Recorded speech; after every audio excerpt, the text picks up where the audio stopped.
Subscribe करे खातिर लाल button दबाई और भोजपुरी के ताजा अपडेट पहले पावे खातिर घंटी वाला बटन दबाई।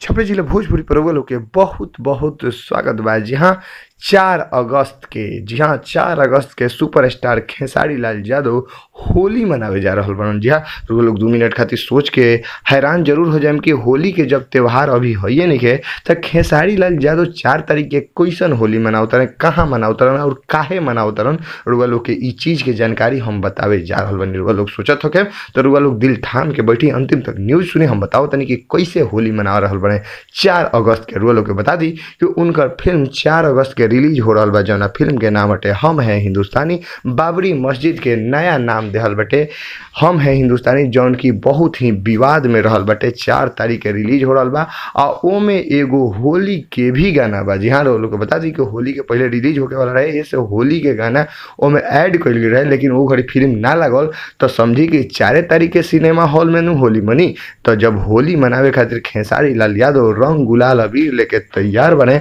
तो रुआ लोग समझ सकतनी कि 4 अगस्त के तो सिनेमा हॉल में धूम मचबे करी। कैसे कि हम हैं हिंदुस्तानी फिल्म के इंतजार बहुत दिन से हो रहा बा। काहे कि विवादित चीज के जौना चीज पर सवाल क्वेश्चन ज्यादा उठेला तो लोग के भी चेष्टा रहेला कि वो फिल्म हमनी के ज्यादा से ज्यादा देखी।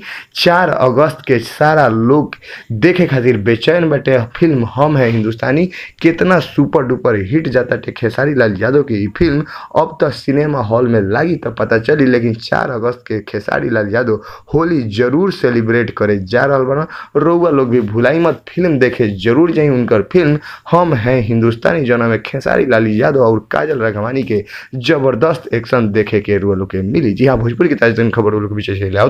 बस लाल बटन दबा के सब्सक्राइब करिए और घंटी वाला बटन दबा के सबसे तेज अपडेट पाई। धन्यवाद।